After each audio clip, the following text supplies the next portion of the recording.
नमस्कार मित्रों, एक बार फिर से आपका स्वागत है हमारे इस YouTube channel cracking academy with Ravi sir. कल हम लोगों ने 1.1 के विषय में पूरी तरह बात करके चर्चा करके उसको खत्म कर दिया। आज हम उसके आगे बढ़ेंगे। अगर आपने मेरा पिछला वीडियो नहीं देखा है तो आप डिस्क्रिप्शन बॉक्स में या तो प्ले लिस्ट में 1 by 1 करके मेरे वीडियो जा रहे हैं, वहां पर आप जाके एकदम serially 1.1, 1.2 and so on in videos को देख सकते हैं। ठीक है, तो कल हम लोगों ने 1.1 को खत्म कर लिया था। आज आइए हम लोग थोड़ा सा टर्म एंड कंडीशन समझते हैं समुच्चय के, कि समुच्चय के प्रकार कितने होते हैं। दोस्तों, किसी भी चीज को करने से पहले उसके बारे में जानना बहुत ज्यादा जरूरी होता है। तो समुच्चय के बारे में जो सवाल हम लोग का है उसको लगाने से पहले हम लोग को उसके बारे में थोड़ा सा जान लेना ज्यादा जरूरी होता है। अगर आप किसी चीज को जानते रहेंगे तो एक सटीक बात उसको धराशायी कर देगा। उसी तरीके से अगर आप इसको जानते रहेंगे तो तुरंत खटाखट आप सवालों को लगाते चले जाएंगे, ऐसा मेरा मानना है। इसीलिए किसी भी अध्याय को शुरू करने से पहले मैं उसके बारे में थोड़ा सा एक्सप्लेनेशन देता हूँ और उसके बाद तब जाकर मैं अध्याय के प्रश्नों को सॉल्व करवाना शुरू करता हूं। तो आइए, इस अध्याय में कुछ टर्म आ रहे हैं आपके सामने। ये कह सकते हैं समुच्चय के प्रकार। समुच्चय कितने प्रकार का होता है? रिक्त समुच्चय। आइए हम लोग बात करते हैं सबसे पहले किसकी? रिक्त समुच्चय की। रिक्त समुच्चय, रिक्त जैसा कि आपको नाम से ही पता चल रहा है, रिक्त मतलब होता है खाली। रिक्त मतलब क्या होता है दोस्तों? खाली। इसका मतलब ऐसे समुच्चय जो एकदम खाली होते हैं, जिसमें एक भी अवयव नहीं होता है, उसको हम लोग क्या कहते हैं? रिक्त समुच्चय कहते हैं। अर्थात ऐसा समुच्चय जिसमें एक भी अवयव नहीं होता है उसको हम लोग क्या कहते हैं? रिक्त समुच्चय कहते हैं। दोस्तों, अगर इसके प्रेजेंटेशन की बात करें, प्रदर्शन की बात करें, तो रिक्त समुच्चय को हम दर्शाते किससे हैं, व्यक्त किससे करते हैं?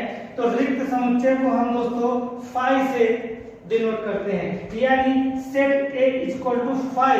फाई का मतलब एक भी अवयव नहीं है। या तो आप इसको एक तरीके से और दर्शा सकते हैं कि set A equal to curly bracket. छोड़ दीजिए उसको, इसमें एक भी अवयव डालेंगे तो गड़बड़ हो जाएगा, इसलिए इसको हम लोग खाली छोड़ देते हैं। अब ये मत कर दीजिएगा दोस्तों कि फाई सिंबल होता है तो ब्रैकेट के अंदर फाई कर दें।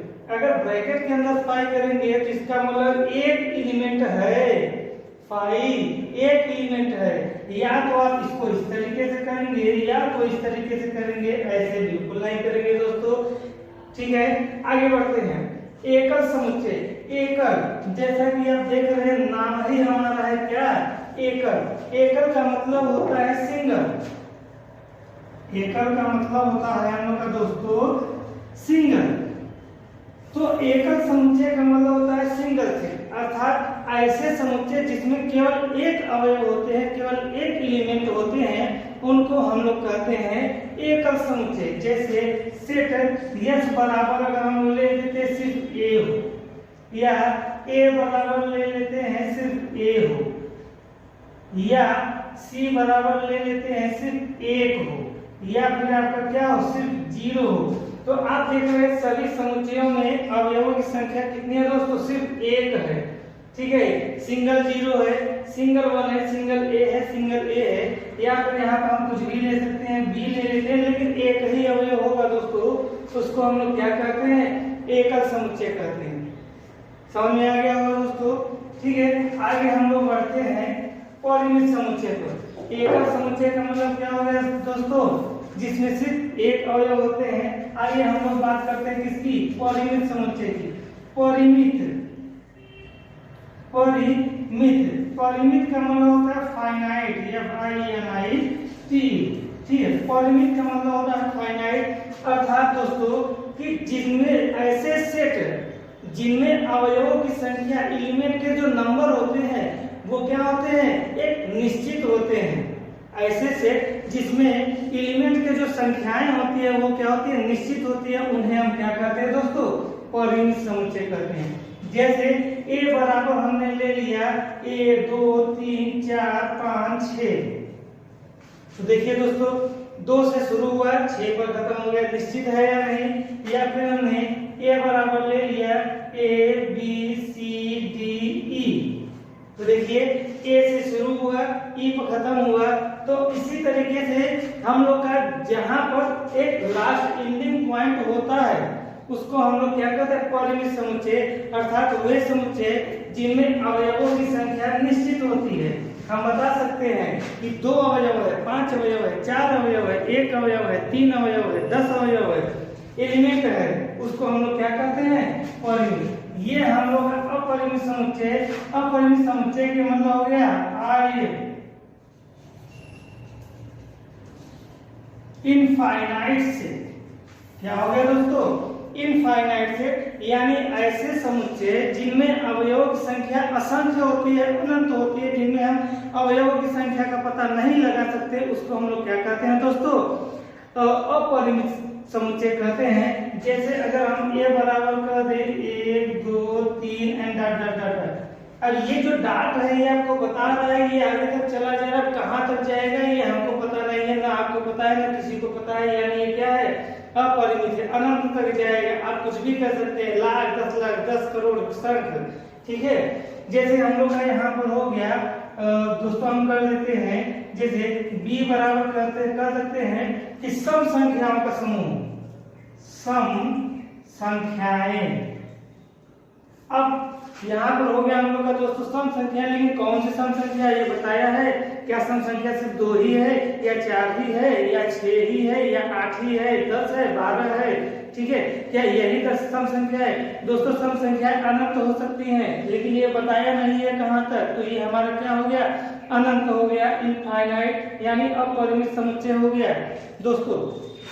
इसके बाद आइए हम लोग बात करते हैं समान समुच्चय की।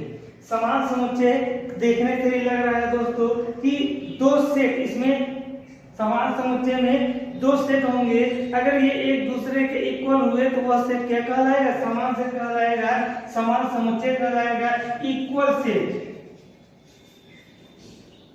क्या है दोस्तों, ये इक्वल सेट है। जैसे हमने a बराबर ले लिया दोस्तों, 1 2 3 4 ले लिया, और यहाँ b बराबर दिया हुआ है दोस्तों 2 4 3 1, तो देखिए दोस्तों इनके अवयवों को, एलिमेंट्स को कंपेयर करिए, तुलना करिए, क्या इसमें समान समुच्चय है। ये दोस्तों एक बात और ध्यान दीजिएगा, जैसे मैंने c बराबर ले लिया 3 4 5 और 6, तो देखिए इसमें 1 2 3 4 नंबर ऑफ एलिमेंट कितने हैं, 4 है, इसमें भी नंबर ऑफ एलिमेंट 4 है, इसमें भी नंबर ऑफ एलिमेंट कितना है, 4 ही है। लेकिन दोस्तों समान किसको कहेंगे, जिसमें एलिमेंट एक दूसरे के बराबर हो, जिसमें एलिमेंट एक दूसरे के बराबर है। जैसे 1 यहाँ भी 1 है, 2 यहाँ भी 2 है, 3 यहाँ भी 3 है, 4 यहाँ भी 4 है, तो यानी इसके जो अवयव है एक दूसरे के बराबर है, एक दूसरे के समान है। संख्या की बात नहीं हो रही है दोस्तों, इसमें 4 एलिमेंट है, इसमें 4 एलिमेंट है, इसमें भी 4 एलिमेंट है, तो हम समान कर देंगे। हमारे क्या होने चाहिए, हमारे जो एलिमेंट एक दूसरे के इक्वल होने चाहिए, बराबर इक्वल होने चाहिए एलिमेंट, न कि number of element. I hope कि आप लोग समझ रहे होंगे दोस्तों।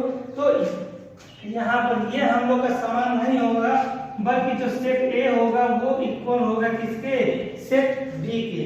तो ये हम लोग का थोड़ा सा इसके बारे में डेमोंस्ट्रेशन था, थोड़ा सा उसके बारे में आप लोग को समझाने के लिए मैंने लिख दिया था।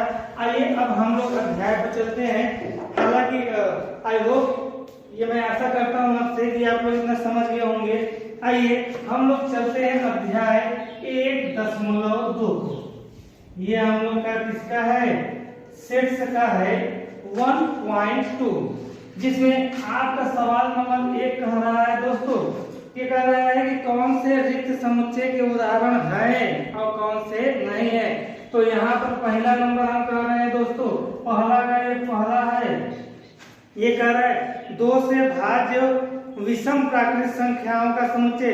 अब दोस्तों आप हमसे बताएंगे, हमको बताएंगे 2 से भाज्य होने वाली विषम प्राकृतिक संख्याएं। विषम मतलब होता है 1 3 5 7 9 11 13 15, हम लोग आगे बढ़ाते चले जाएंगे।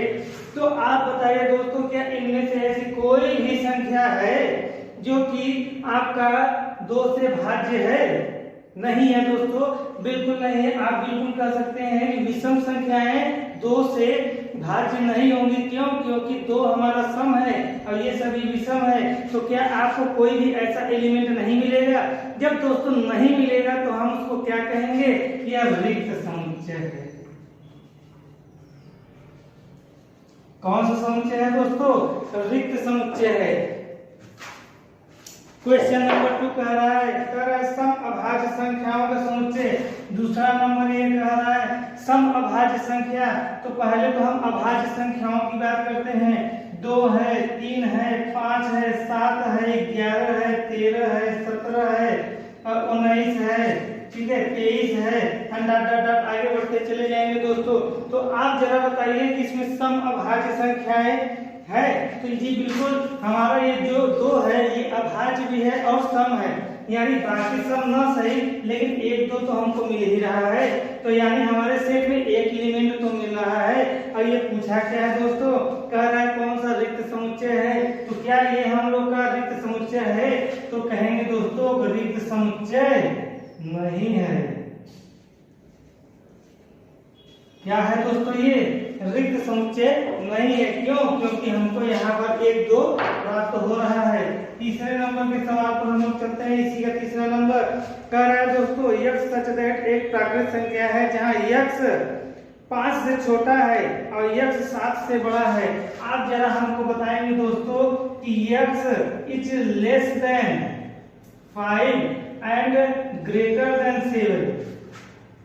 आप हमको बताइए दोस्तों क्या x कोई भी ऐसा x का वैल्यू हो सकता है जो 5 से छोटा हो 7 से बड़ा हो? ऐसा हो सकता है क्या?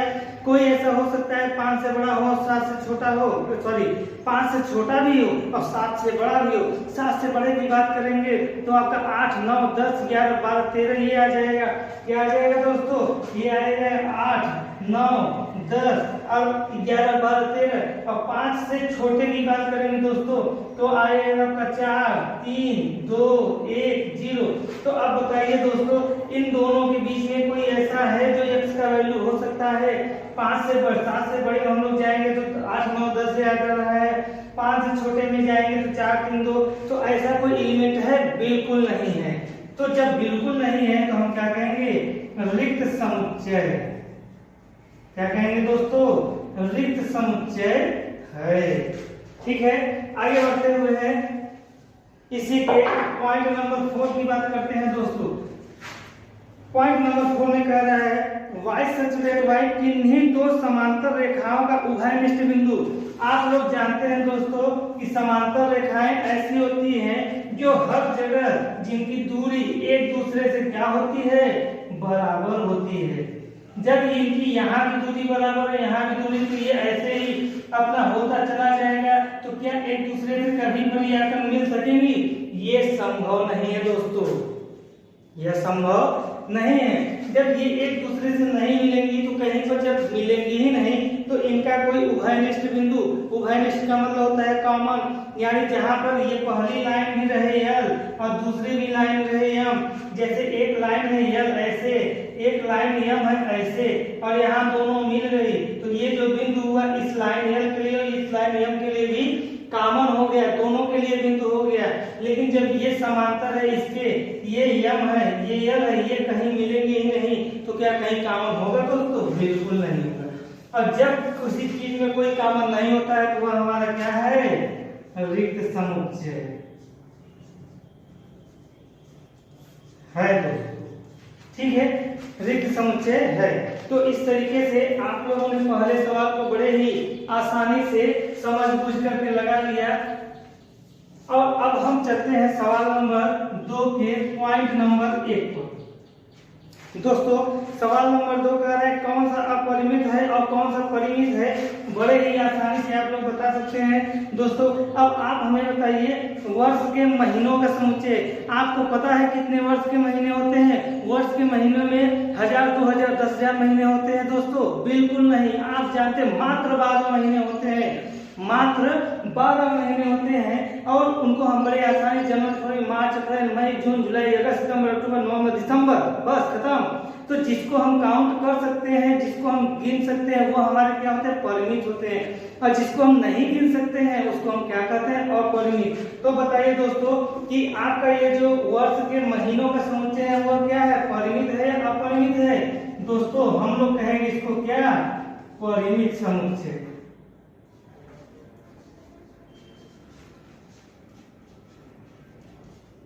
इसी के पॉइंट नंबर 2 पर चलते हैं दोस्तों। पॉइंट नंबर 2 पर चल रहे हैं तो ये आपको दिया हुआ है 1 2 3 एंड डॉट डॉट डॉट आगे बढ़ा दिया है। ये डॉट का मतलब है कि आगे जा रहा है, कितना आगे जा रहा है, बिल्कुल इसका कोई भी एंडिंग पॉइंट नहीं दिया हुआ है दोस्तों। और हमने आपको बताया जिसका एंडिंग पॉइंट नहीं होता है उसको हम लोग क्या कहते हैं, अपरिमित। क्या कहते हैं दोस्तों, अपरिमित समुच्चय है। ठीक है दोस्तों, आगे बढ़ते हैं, इसी के पॉइंट नंबर 3 पे चलते हैं। देखिए यहाँ पर भी दिया हुआ है 1 2 3, यहाँ 1 है 2 है 3 है डॉट डॉट डॉट 99 और 100। देखिए दोस्तों यहाँ पर अभी को दिया था 1 2 3 डॉट डॉट डॉट डॉट, इसके लास्ट में कुछ नहीं दिया हुआ था, लेकिन यहाँ पर डॉट करते हुए लास्ट में 99 और 100 को लेकर दे दिया। ये हमारा 100 क्या है, एंडिंग पॉइंट है। यहाँ पर हम लोग की गणना क्या हो रही है, समाप्त हो रही है। तो हम लोग 1 से लेकर 100 तक की बात कर रहे हैं और हम जानते हैं इसका अंत कहाँ पर होगा, 100 पर होगा। और जिसके अंत के बारे में हम लोग जानते हैं वो क्या हो जाता है हमारा दोस्तों, परिमित समुच्चय हो जाता है। आशा करते हैं कि आप सभी लोग जो है इसको बड़े ही आसानी से समझ रहे होंगे और हमारे इन सब बातों को आप लोग बहुत ही आसानी से समझ रहे होंगे दोस्तों। आगे हम लोग चलते हैं, चौथा नंबर का इसी का पॉइंट है, कह रहा है 100 से बड़े धन पूर्णांकों का समुच्चय। 100 से बड़े कौन हो सकता है दोस्तों, 101 हो सकता है, 1001 हो सकता है, 1,00,000 हो सकता है, 10,000 हो सकता है, 1,00,000 हो सकता है दोस्तों। और इसके आगे आप जा सकते हैं, चाहे जितना आप जा सकते हैं। आपको यहाँ पर ये नहीं कर सकते हैं कि हम 1,00,000 तक ही जाएंगे या 2,00,000 तक ही जाएंगे, उसके बाद नहीं जाना है दोस्तों। ये कह रहा है 100 से बड़े धन पूर्णांकों का समुच्चय। अब आप सोचिए 100 से बड़ा कौन हो सकता है, 100 से बड़े बहुत हो सकते हैं, यानी ये क्या हो गया दोस्तों, अपरिमित हो गया।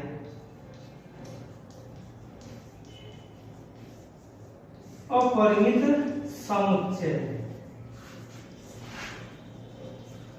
दोस्तों मैं जो है प्रश्न को नहीं लिख पा रहा हूं क्योंकि प्रश्न अगर लिखेंगे तो वीडियो लंबा हो जाएगा और आपको देखने में भी जो है उमंग छूटने लगती है। इसलिए मैं कोशिश यही कर रहा हूं कि छोटा से छोटा वीडियो आपके लिए लेकर आऊं ताकि आप बड़े ही आसानी से, बड़े ही रुचिकर ढंग से इसको देख भी लें, आपको समझ में भी आ जाए और आप जो है उस वीडियो को पूरा देख भी लें। तो इसी का 5वां पॉइंट है, 99 से छोटे अभाज्य पूर्णांकों का समुच्चय। अब ये कह रहे 99 से छोटे, 99 से छोटे, तो यानी ये कह रहा है 99 से, ये 1 से लेकर 99 तक के बीच के अभाज्य संख्याओं की बात कर रहा है। तो दोस्तों हम बड़े आसानी से 1 से लेकर 99 तक की अभाज्य संख्याओं को निकाल सकते हैं। जैसे 2 हो गया, 3 हो गया, 5 हो गया, 7 हो गया, 11 हो गया, 13 हो गया, आपका 17 हो गया, 19 हो गया, फिर उसके बाद 23 हो गया। ऐसे हम लोग निकालते निकालते लास्ट में 99 से पहले जो आपका आता है उसको निकाल लेंगे। जैसे 93 हो गया, ठीक है, तो हम निकाल लेते हैं, उसको गिन भी सकते हैं। यानी 99 से जो छोटे आपके अभाज्य पूर्णांकों का समुच्चय वो क्या है दोस्तों, परिमित हो गया। क्या है दोस्तों, परिमित समुच्चय है।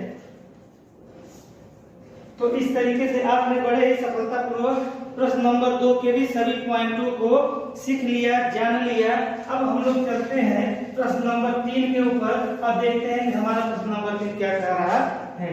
प्रश्न नंबर 3 कह रहा है दोस्तों कि निम्न समुच्चयों में प्रत्येक के लिए बताइए कौन परिमित है और कौन अपरिमित है। फिर वही हम लोग का परिमित अपरिमित कह रहा है। पॉइंट नंबर 1 की बात करते हैं दोस्तों, तो कह रहा है x अक्ष के समांतर रेखाओं का समुच्चय।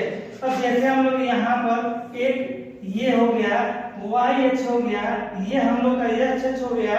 अब बताइए इसके समांतर हम 1 2 3 4 5 6 7 8 9 10 11 12 13 14 हम लोग सवाल करते रहेंगे दोस्तों। तो आप बताइए कि हम लोग कितना इसकी समांतर रेखा लिख सकते हैं। बहुत ढेर सारी समांतर रेखाएं खींची जा सकती है। तो इसका मतलब ये क्या है, परिमित। सॉरी अपरिमित है। कितना है दोस्तों? अपरिमित है। अब दूसरे की बात हम लोग करते हैं, तो ये यहाँ पर कह रहा है अंग्रेजी वर्णमाला के अक्षरों का समूह। आप सभी लोग जानते हैं दोस्तों कि अंग्रेजी वर्णमाला में 26 के अलावा और कोई अक्षर नहीं होता, ए से लेकर जेड खत्म हो गया। तो जिसको हम लोग बड़े आसानी से गिन सकते हैं, पढ़ सकते हैं, उसको हम लोग क्या कहते हैं दोस्तों? परिमित कहते हैं। क्या कहते हैं? परिमित कहते हैं। पॉइंट नंबर 3 की बात कर रहा है, कह उन संख्याओं का समुच्चय जो 5 के गुणज है। 5 के गुणज का बात कर रहा है। 5 के गुणज का मतलब 5 का पहाड़ा पढ़िए दोस्तों। 5 एक कम 5, 5 दूना 10, 5 3 15, 5 24, 50 25, 5 36, 5 37, 5 9 4, 5 9 50। उसके बाद क्या 11 12 13 में ऐसे नहीं जाएगा दोस्तों। तो बहुत ढेर सारे ऐसे आप पहाड़ा पढ़ते चले जाएंगे और 5 का आगे बढ़ता चला जाएगा। तो यानी ये क्या है दोस्तों? अपरिमित। आपके अंदर जितनी क्षमता है दोस्तों उतना आप 5 का पहाड़ा पढ़ ले जा सकते हैं। ठीक है, आप 5 का पहाड़ा 1000 बार, 10,000 बार, 1,00,000 बार पढ़ सकते हैं। इसलिए यह क्या है? अपरिमित है दोस्तों। ये चौथा पॉइंट कर रहा है पृथ्वी पर रहने वाले जानवरों का समुच्चय। दोस्तों क्या बताइए, आप पृथ्वी पर रहने वाले जानवरों को गिन सकते हैं रोज। अभी अगर देखा जाए तो जीवाणुओं, विषाणुओं, सूक्ष्म जीवों की लाखों करोड़ों प्रजातियां रोज जो है हमको मिलती जा रही है। इनकी संख्याओं में वृद्धि होती चली जा रही है। हम रोज एक नई प्रजाति को खोज रहे हैं जिनके बारे में हमको जानकारी तक नहीं है। तो दोस्तों क्या पृथ्वी पर रहने वाले जानवरों के समूह को हम लोग परिमित कर सकते हैं? अनंत है, असंख्य है, जिनको हम गिन नहीं सकते, हमारी क्षमता से बाहर है। ये भी है दोस्तों, क्या हो गया? अपरिमित हो गया। और 5वां नंबर हो गया दोस्तों, यह कह रहा है मूल बिंदु 0 से होकर जाने वाले वृत्तों का समुच्चय। मूल बिंदु 0 से होकर जाने वाले वृत्तों का समुच्चय ये यहाँ पर है। हम ऐसे वृत्त खींच दिए, ऐसे वृत्त खींच दिए, ऐसे वृत्त खींच दिए। हम कितने वृत्त खींच सकते हैं? इससे जाने वाले बहुत ढेर सारे। तो यह भी हम लोग का क्या हो गया दोस्तों? अपरिमित हो गया। तो इस तरीके से दोस्तों हम लोगों ने सवाल नंबर 3 के सभी प्रश्नों को बड़े ही आसानी से शूट आउट कर लिया, सॉल्व कर लिया और आशा करते हैं आपको समझ में आया होगा। हम लोग बिना समय गंवाए क्वेश्चन नंबर 4 की ओर आगे बढ़ते हैं और देखते हैं क्वेश्चन नंबर 4 का ये क्या कह रहा है। अब ये कह रहा है दोस्तों, ये कह रहा है कि बताइए कि ए और बी बराबर है अथवा नहीं। तो दोस्तों यहाँ पर पहला पॉइंट में दिया हुआ है a इक्वल टू, ये a है, b है, c है, d है और यहाँ b इक्वल टू दिया हुआ है दोस्तों, दिया हुआ है d है, c है, b है, a है। तो आइए दोस्तों जरा हम मैच करते हैं। तो यहाँ a है तो क्या a है? बिल्कुल है। b है तो क्या यहाँ b है? बिल्कुल है। c है तो क्या यहाँ c है? बिल्कुल है। और d है तो क्या यहाँ d है? बिल्कुल है। तो दो इसके सभी अवयव इसके साथ मिल रहे हैं दोस्तों, तो हम कह सकते हैं a इक्वल टू b। दूसरे पॉइंट की बात करते हैं दोस्तों, तो यहाँ पर कह रहा है कि a बराबर 4, 8, 12, 16 और यहाँ b बराबर कह रहा है दोस्तों कि ये हो गया हम लोग का 8, 4, 16, 18। तो आइए हम लोग देखते हैं। यहाँ दोस्तों 4 है, 4 है, 8 है, 8 है, 12 है, यहाँ 12 नहीं दिखाया दोस्तों, 16 है, 16 है, लेकिन यहाँ पर ये 12 इस 18 से मैच नहीं कर रहा है दोस्तों। जब 18 और 12 आपस में मैच नहीं करेंगे तो हम क्या कहेंगे दोस्तों? a is not equal to b।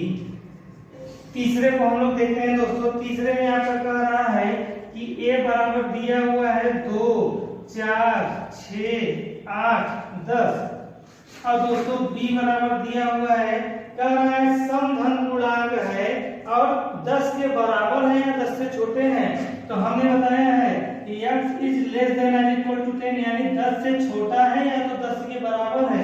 तो यानी यहाँ पे कुल 2, 4, 6, 8, 10 तक हम दोस्तों लिख सकते हैं। तो आइए देखिए 2 मैच कर रहा है, 4 मैच कर रहा है, 6, 8 मैच कर रहा है और 10 मैच कर रहा है। तीनों ये 1, 2, 3, 4 पांचों अवयव इसके पांचों अवयव से मैच कर रहे हैं। तो हम क्या कहते हैं दोस्तों? a है बराबर किसके? b के है। और इसी क्रम में दोस्तों हम चौथे की बात करते हैं, जो पॉइंट नंबर 4 दिया हुआ है उसकी बात करते हैं दोस्तों। ये कह रहा है पॉइंट नंबर 4 में कि a बराबर संख्या 10 का गुणज है। संख्या 10 का गुणज है यानी कि 10 हो गया, 20 हो गया, 30 हो गया एंड डॉट डॉट डॉट। और b बराबर कह रहा है दोस्तों कि 10 15, ये कह रहा है 10 15 20 25 30 एंड डॉट डॉट। तो देखिए दोस्तों ये कह रहा है संख्या 10 का गुणज है यानी 10 का पहाड़ा करना है। ये कह रहा है 10 15 20 25 30 35। तो ऐसे हम लोग का देख रहे हैं ये 10 तो यहाँ मिल रहा है, ठीक है, लेकिन ये 20 भी मिल रहा है, लेकिन ये 15 हम लोग का यहाँ पर नहीं आ रहा है दोस्तों। तो यहाँ a is not equal to क्या हो जाएगा, b। तो इस तरीके से आपका क्वेश्चन नंबर 4 हो गया खत्म दोस्तों। और हम लोग आते हैं क्वेश्चन नंबर 5 पर। और क्वेश्चन नंबर 5 कह रहा है कि बताइए, यही आपका क्वेश्चन नंबर 4 की तरह है कि युग्म समान है अथवा नहीं है। पहला पॉइंट है a बराबर दिया हुआ है 2, 3 दोस्तों, और b बराबर दिया हुआ है कह रहा है समीकरण x² + 5x + 6 के हल है। तो ये कह रहा है x² + 5x + 6 के हल है बराबर 0 के। तो पहले हम लोग क्या करेंगे, इसको हल करते हैं, देखते हैं क्या क्या आते हैं। 3 × 6 यानी x² + 2x + 3x + 6 बराबर 0 हो गया। 3 × 6 3 2 5 यानी x कॉमन लिए x + 2 हो गया, प्लस 3 कॉमन लिए x + 2 हो गया बराबर 0 हुआ। और ये हो गया x + 2 और x + 3 हो गया दोस्तों। तो यानी x + 2 बराबर अगर हम 0 लेते हैं तो x बराबर -2 आ गया, और x + 3 बराबर 0 लेते हैं तो दोस्तों x बराबर -3 आ गया। यानी एलिमेंट b में क्या आएगा, -2, -3 आ गया b का एलिमेंट। अब देखिए दोस्तों 2 और 3 तो यहाँ ठीक है, लेकिन ये दोनों प्लस में है, ये दोनों माइनस में, यही हो गया गड़बड़। तो हमने क्या हुआ, एकदम समान होना चाहिए ऐसा मैंने बताया है। तो यानी a is not equal to हो गया क्या दोस्तों, b। यानी कि हम लोग का a is not equal to क्या हो गया दोस्तों, b। आपके इसी में जो दूसरा पॉइंट इसका 5 का दिया हुआ है, कह रहा है कि फॉलो शब्द का अच्छा है। तो a बराबर फॉलो को अगर हम लोग किसी रोस्टर विधि में डालते हैं तो FOLW हो जाएगा दोस्तों। और b बराबर कह रहा है कि वोल्ट शब्द का एक अक्षर है, यानी WOLF। देख रहे हैं दोस्तों किसी भी वर्ड की दोबारा पुनरावृत्ति नहीं हुई है। ये W है दोस्तों। तो देख रहे हैं आप कि यहाँ पर भी फॉलो में भी FOLW आया है, वोल्ट में भी WOLF आया हुआ है। यहाँ पर F है, यहाँ पर भी F है, यहाँ O है, यहाँ भी O है, यहाँ भी L है, यहाँ भी L है, यहाँ भी W है, W है। तो जो एलिमेंट है सेम टू सेम है, तो हम कह सकते हैं क्या दोस्तों, A = B। और इस तरीके से आपका यह क्वेश्चन नंबर 5 का दोनों पॉइंट हम लोगों ने क्लियर कर लिया। अब आते हैं last question of the exercise यानी क्वेश्चन नंबर 6। तो ये आपको एक साथ दिया हुआ है दोस्तों। ये कह रहा है a बराबर 2 4 8 12 हो गया दोस्तों। b बराबर कह रहा है दोस्तों 1 2 3 4 हो गया दोस्तों। c बराबर कह रहा है 4 8 12 और 14 हो गया है। और d बराबर कह रहा है 3 1 4 और 2 हो गया है।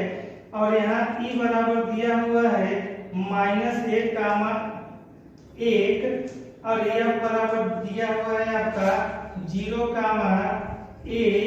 और यहाँ पर g बराबर दिया हुआ है दोस्तों 1, -1 और h बराबर दिया हुआ है दोस्तों 0, 1। ये इतने आपके इसमें दिए हुए हैं। और ये कह रहा है कौन कौन से युग्म ऐसे हैं जो आपस में बराबर है। देखिए दोस्तों यहाँ हम लोग जरा मैच कराने की कोशिश करते हैं। 2 4 8 12 इसमें तो नहीं है, इसमें 4 8 12 है, लेकिन 14 है, 2 नहीं है दोस्तों। यानी ये वाला इससे किसी से मैच नहीं किया। यहाँ 1 3 4 2 दोस्तों, यानी ये तो किसी के साथ मैच कर ही नहीं रहा है, छोड़ दीजिए, ठीक है।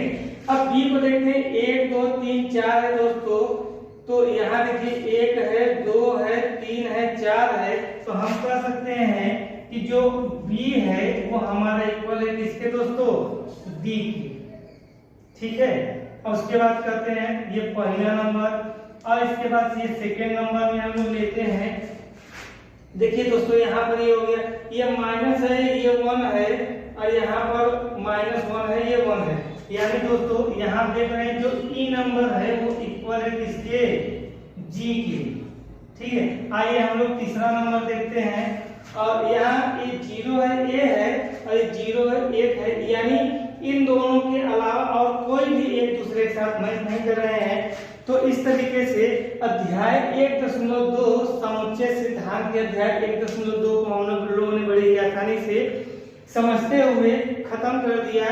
आशा करते हैं कि जितना भी मैटर हमने आपको समझाने का प्रयास किया है, आप तक पहुंचाने का प्रयास किया है, आप सभी को समझ में आया होगा।